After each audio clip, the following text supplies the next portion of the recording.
Good afternoon, everyone. It's David Schlotthauer here in the home weather office with another detailed update on the tropics for Tuesday, September the 19th. 2023. In this video, we are keeping an eye on the tropics since we are seeing quite a bit of activity. We got Hurricane Nigel in the central Atlantic, followed by a couple of other disturbances that we also have to track in today's video. So taking a look at the latest 7-day graphical tropical weather outlook from the National Hurricane Center, and we can see very importantly, we have it now a high chance in the next 7 days. That is a 70% chance of tropical formation in the main development region. We also have Hurricane Nigel that is moving northwestward at this point, and it has winds of 90 miles an hour, moving to the west or north-northwest at 16 miles an hour. But most importantly, look at what we got down here in the Carolina coast. We also have another area of interest.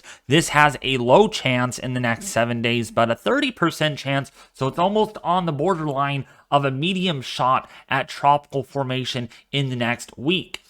So looking at the entire Atlantic basin here, we have a lot to track. Of course, there is Nigel. Look at that eye, by the way, huge eye, similar to Franklin when it had a huge eye in itself.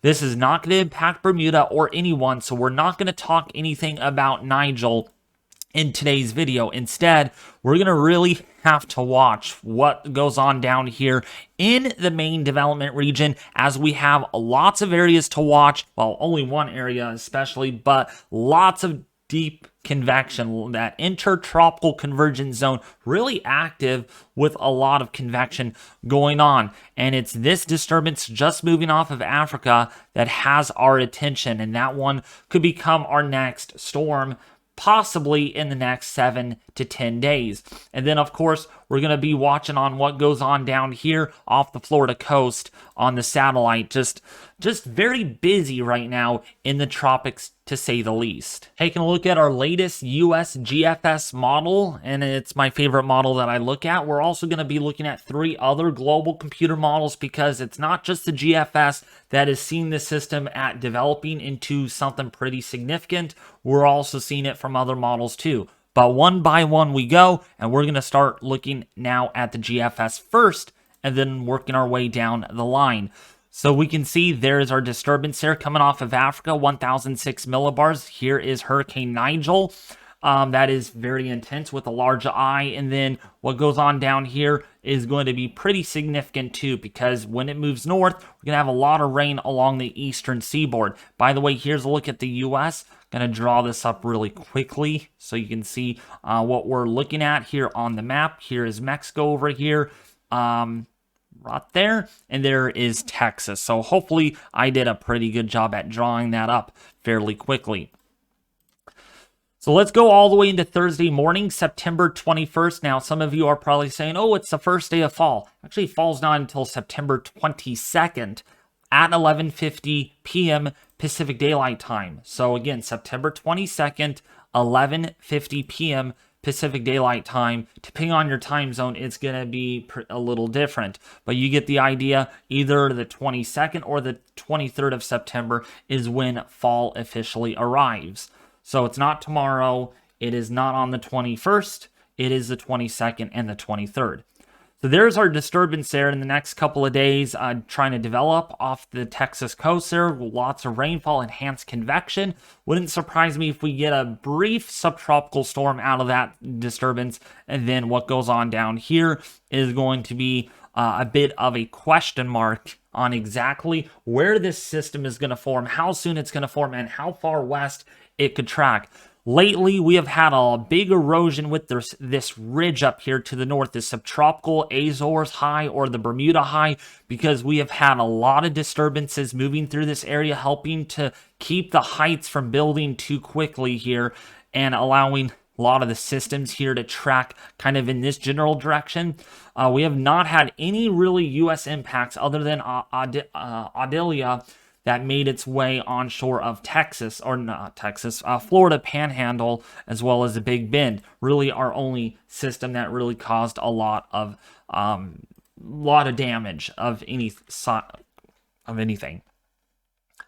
So as we go into Friday afternoon, you can see here subtropical storm here. We got a baroclinic ascent type system, so we're going to see a lot of heavy rainfall. We talked about that in yesterday's video, but look what we might have on the GFS. This is 144 hours out. This is no 10 days out. This is no 8 or 9 days out. This is within medium range forecasting, or even kind of short ranges within that 5-day, 6-day period. So yeah, we got to watch this one. We have the disturbance right here, some enhanced convection. We might also have a new system trying to develop here, just coming off of the coast of Africa, and then might see more after that as some of the models are beginning to indicate. Now, this is a Monday morning. Let's go to Monday afternoon, and there it is, September the 25th. Here, folks, we do got a disturbance that does try to develop, and when we zoom in on that, there it is, and it could develop in a hurry. We really got to watch this. It's not just this model run. This is the 12Z run from today. The 06Z run also showed something a little bit more similar, and there has been that trend to a stronger system in the Central Eastern Caribbean. Now the question is, will it be on the 18Z run? We don't know yet. This is 7 days out, 7 to 8 days range, not 10 days out. So I'm not saying the GFS is wrong. I'm not saying, by the way, just for an FYI, actually the GFS got Lee pretty darn good over any of the global models that forecasted Lee. It was just spot on with its prediction. So this brings a little bit more impetus and more trustworthy in the GFS set. Does this 983 exist? Is it going to be here? We just don't know yet, because as you know, there's been a lot of wiffle waffle with the GFS. But the last couple of runs have indicated to me that this is trending stronger, and it's going a little further north. We'll see where this ends up being exactly when we go into September the 26th, 2023. Now, looking at the European model, actually, let's go a little further out. Actually, you know what? No, we'll just keep it there. That's as far out as... Actually, you know what? Let's go out to 200 hours. Let's just do that. Close it off at day 9 and 10. By September the 29th, we can see where our system here is. But again, please, folks, big disclaimer here. Any of the all these videos that I do make are for entertainment purposes only and to discuss raw operational model guidance. And I'm also comparing models too, so please seek official info if you can, because this is not a set-in-stone forecast. It's not like, oh, we're going to see a hurricane in the Caribbean. This could go north, this could go south, this could go further west, could go further east. It just could go 4 different directions. Now, another disturbance tries to develop thereafter by September the 29th. So very active main development region still continuing of this day. Now, looking at the Euro model, this is, by the way, for September the 19th. This is today. And we go forward also. There's our disturbance there. Now, some of you are like, oh, it's going to go northwest, right? Well, the pattern's a bit different here. If we look at the 500 millibar level, let's go over to that. We can see we do have a ridge, and this ridge is strengthening. So when you think that, oh, it's going to go northwest, it can't if you have a ridge here. We have been able to build that ridge back. We don't have much disturbances out here to cause an erosion to the mid-level ridge that is in place. So this system, unfortunately, might go further west than what some of you might think. And besides, it's not really in a hurry of strengthening. So this could also allow it to go much further west. How far west? Well, if we look at the 500 millibar pattern here, there is the ridge. It's still to the north here, very similar to Lee's track here. But again, exactly where it's going to be is to be announced. All right, TBA for short is what we're seeing. But this would be a really organized system, nevertheless, if it does try to develop. And at the same time, it could also be a little bit sheared when it does, and do so. Yes, we're not done in the Atlantic, folks, because we have more disturbances coming off. But so far, it's been pretty good, other than Lee when it impacted Nova Scotia and the Bay of Fundy, as well as Adelia, or I can't even say that name right. I still haven't figured it out. But 2 systems so far hitting land areas, which is unfortunate, but also at the same time, we've had a lot of named storms so far. So that's a pretty low number if you think about it. We could have many more landfalls with this many of named storms, but the pattern has been fortunate, allowing these systems again to turn well before they hit the U.S. or the Caribbean. Now the GIM model, this is the Canadian model, and when we go forward, again, our disturbance is right here. So this is day 5, this is day 6, this is day 7, right in here. Still take note where it's moving. This is moving perfectly west. This is not gaining latitude because we have a ridge up here that's going to prevent this from just turning northwestern. So then out to day 8 and day 9, there's our disturbance. Now I'm going to go a little forward, one more out to 200 hours. We can see that this does stay away from the islands of the Lesser Antilles as well as Greater Antilles, but you saw the GFS. There's that wiggle room. There's that kind of waffle back, waffle in, or you know. Okay, let's look at the icon model now, okay? Let's go forward with this one. This is showing a little bit more bullish scenario similar to the GFS. So first of all, there's our disturbance here coming off of Africa. There's another one behind it. And this one actually wants us to move further west towards the Caribbean. Now, again, how much shear there will be also important because after all, we do have an El Nino over here, and that westerly wind could shear the systems that are in the western main development region.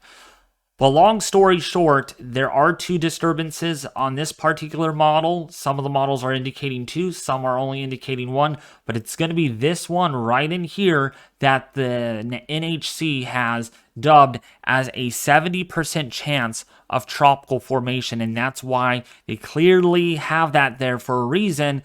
It's not that they're ignoring it, but also look at this cone. You know, it's highlighted out in here, but if we just draw a straight line, that could still bring it very close to the islands of, say, the Virgin Islands, Puerto Rico, the Dominican Republic, another system that you all might just kind of want to keep your eyes peeled open for, just in case if things change quickly. And we are now going to initialize updates every day on this disturbance as long as it remains a possible threat to the islands here of the Greater and Lesser Antilles.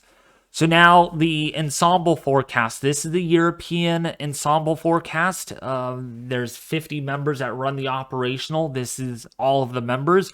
So think about this, that the Euro renders or reruns their forecast 50 times to get 50 different outcomes, and each of those outcomes is a member. What might happen based on this, is it going to go north? Is it going to go west? Is it going to go south? Is it going to dissipate, or is it going to intensify? That's what our ensembles are there to tell us, and a lot of them are picking this up already in about 3 days as a disturbance. Now going into, this is day 3, this is day 4, day 5, and day 6. And just showing you how uncertain the forecast is. We got members all the way up over here versus all the way further west. And if you notice, the weaker outputs or the weaker members want this further west. Then versus if a system wants to strengthen very quickly, then it might be able to turn a little bit more poleward despite the building ridge here that is being sampled by the ensembles. This is a 6-day forecast, and it shows that a ridge will be here at this given time frame. It's all about when does this develop. If it develops later rather than earlier, then maybe portions of the Caribbean could get significantly impacted by this. Versus if it develops earlier rather than later, then it turns out to sea and it does not bother anyone, similar to Hurricane Nigel. This is 6, day 7. This is day 8, or about day 8, day 9-ish. Something like that. Yeah, look at the big spread in the model guidance. So I'm not going to ignore this one for right now because, yeah, there are a couple of members here that want this into the central portion of the Eastern Caribbean, as well as some other members that want to clip this very close to the islands. So, therefore, we're going to continue to monitor this one until further notice.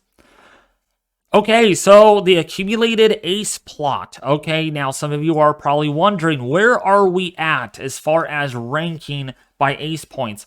We are pretty high up there, okay? I mean, we are not in the standard deviation of 1 anymore. We are above that. So if we follow a line, okay, with Nigel stays this way, we'll barely get in there. And if we get another hurricane, we might jump it up like this. We're looking at, and right now, could we finish above average? We just don't know right now. The average is typically right in this. Well, actually, this is average, by the way. So we're actually above average, well above average right now. But if we end up finishing above this gray area, this could be in the modern record books for one of the busiest hurricane seasons ever recorded. I don't like hyping things up, but yeah, we're up there. We're ranking one of the busiest seasons. We're ahead, by the way, of 2020. I want to actually box that in really quickly. I'm going to use red for this reasoning. So right here, rank 17, 2020, we're pretty far ahead of that by almost 10 ace points. And basically what ace points are is it's the amount of, it's quality over quantity. Yeah, we've had 14 named storms. Well, wait, hold on a second. I think we have had 13 or 14. We're in that books, right? Named storms doesn't matter. I want to be honest with you all about that, okay? Named storms, we could have 14 named storms and have an ace well below this, okay? The difference is, are they long-tracked hurricanes or are they short-track hurricanes? You know, or short-lived, in other words. We've had some long-lived ones this year, and that's why we are all the way up here as far as the ace points go. We're ranked 15, and remember how busy 2020 was. That gave us over 30 named storms, but our ace producer was only 180 points. Now, as you know, we are in the books to have a very active finishing to the season. I mean, even the 20th place had ace points of about 125.43 when that season ended. Okay. We are in reach for to get our ace points, possibly. Boy, I love it when my work calls me in. They did it yesterday, so it's no surprise they called me in today. I had a feeling about that they would, and they did. So, gotta hurry my butt up and get this video out to all of you that are waiting patiently for it so I can get my butt to work ASAP.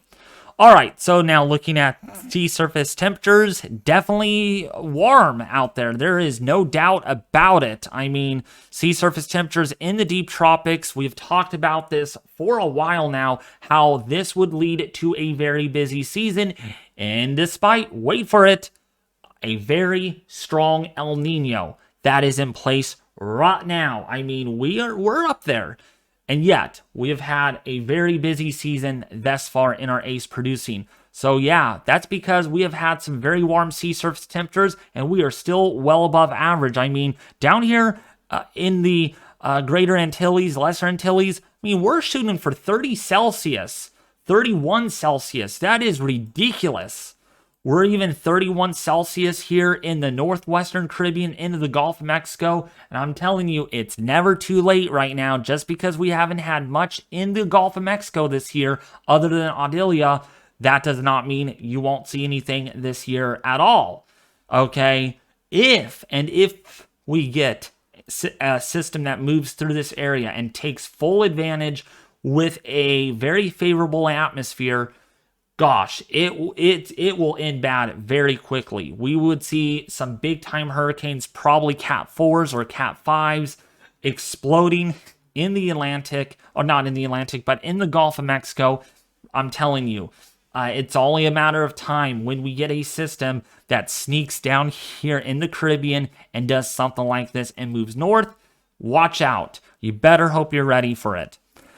Now, looking at our sea surface temperature anomalies, definitely above average. And I just love when this has been carved out by Franklin Lee, as well as Adelia, which was kind of the Franklin carved it out first, and Adelia joined the crew. And then now we had Lee, which really turned up the ocean here. And some of these anomalies actually are 2 Celsius below average. And right in here, you can see this purple. That is 4 to 6 degrees Celsius below the long-term average. So yeah, hurricanes are important as long as they don't hit land. For all we care, right? They could take heat out of the ocean and just kind of distribute it in a wide portion of the atmosphere. Yes, it might bring up global temperatures a little bit, of course, but at the end of the day, it really helps down here to upwell some of the cooler water and just take heat out of the ocean. Interesting enough, here is Nigel. Oh, wait, no. There is Margot that carved out that. We're probably going to see something carved out in this region of the Atlantic within the next week or so, because we have Nigel that's doing this, and it's just going to help to distribute all of this heat. I mean, it's just going to take it out for us, so we have some below average temperatures in the central Atlantic. But watch out, down here still untapped and ready to blow up some systems that could be very strong. All right, well, that is going to do with today's video, everyone. I hope you all enjoyed this tropical weather outlook and discussion for September the 19th on this Tuesday. As always, my thoughts in this video are mine alone, and making any decisions, please consult the National Hurricane Center. I use raw operational model guidance on how I see it, and how I extrapolate it is up to me, of course, but you also need to be aware of that too when you're watching these videos, that this is just for entertainment purposes only, and it is to discuss raw operational model guidance and a raw forecast of what might end up happening. Well, that's going to do with today's video. Share, like, and subscribe to this YouTube channel if you did enjoy today's video. I did a vote. I did a poll yesterday letting you guys know on what you want me to upload the most, and a lot of you said tropics. So we're going to probably stay on top of this for a while now, probably through at least December, when we get into eventually the US. Forecasting type business, tracking winter storms, that sort of thing. Share, like, and subscribe. Be back with you more tomorrow.